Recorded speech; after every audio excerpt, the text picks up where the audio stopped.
If you have a Henry Quick vacuum cleaner and the hose on the floor tool is split, today I'm going to show you how to replace this. The things you need are going to be the hose itself, available on the link in the description, a T10 Torx screwdriver, which is star shape, some pliers and some kind of glue. I'm using super glue gel, but epoxy resin is good too. Finally, you'll need a cloth. Right, so let's start by removing this hose. It all just pulls apart like so, really easy. Okay, so you've got a split hose here. You need to get it out of this bit. It's glued in, it's not going to screw out. You need to just pull it, okay? Your hose is damaged anyway, so it doesn't matter what you do to this hose. So just pull it like so. You may want to do it with pliers. It's entirely up to you. And now this end, again, we're not going to unscrew it. We're just going to damage it, put a little slit in it. So then we're just uncoiling the last little bit when we're pulling it. We're not just uncoiling the whole thing. Now this one was a little bit hard, so I did have to get the pliers onto this. Be careful when you're doing this. You might also want to wear eye protection too. Like this, it comes off really quite violently. And then that's your hose, looking a bit sorry for itself. Now we're going to give everything a wipe over with a cloth. We're going to get all the dust out from the connectors, both in the floor tool and then the top connector that goes onto the hose as well. When they're nice and clean, you would think that it's going to be easy as screwing this into this part, but this stem all gets in the way. Trust me, it's a nightmare. You really have to go into the floor tool so we can release that stem. There's 2 screws on the back, 4 along the back there, and then 3 along the front. We need to just remove all those with our Torx screwdriver. Once they're removed, there's 4 in the end cap as well. It's just the one end that we're taking off. So we remove those screws, the brush can stay where it is, and we're just taking this top cover off. This just pulls up from the back. If you're struggling with this, just check that you have removed all the screws. We don't want anything breaking. Now, the stem can be put to one side as well. We just lift it out and we need to unplug from the circuit board just so we're not pulling on those wires. Now we have full and clear access to the connectors. We're going to put some glue inside just on the first 1 or 2 screws. Here's a stretchy hose that we're going to be using to replace your old one. It's steel reinforced coil and it turns anti-clockwise. That's so important. If you turn it clockwise, it just pops out, okay? So anti-clockwise.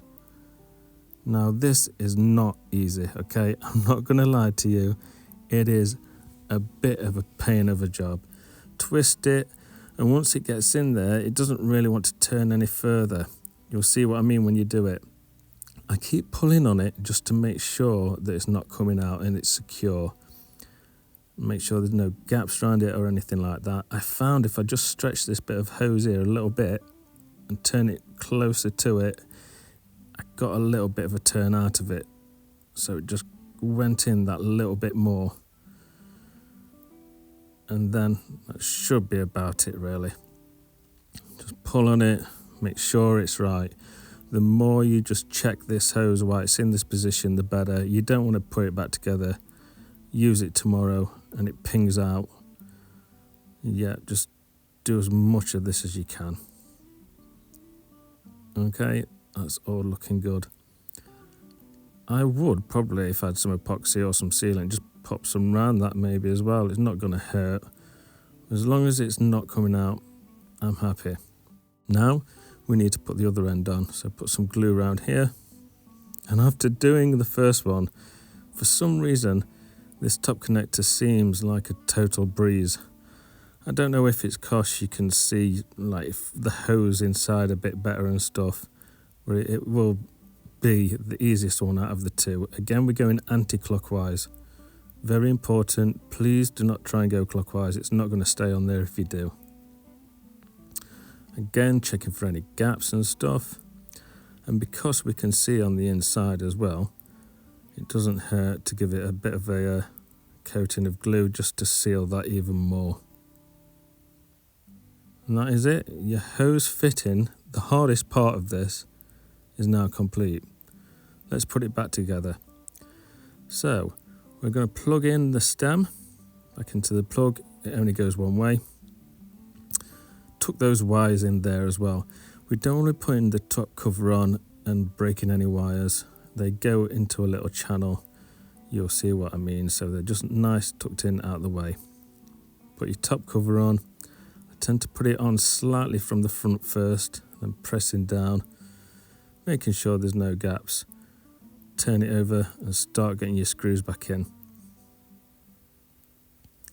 Once all the screws back in with no gaps, you'll move on to your end cap. Remember, this was 4 screws. Make sure your belt's all safe and secure, might as well. If your belt was looking like it's going to come off, it's a good time to push it back on. Now this part on the stem. We put the hose through there like so. And it's all secure like so. Now, just check your hose is all good. Obviously bend in as it should because it's identical to the one that you've took off. Lovely. Your repair is complete.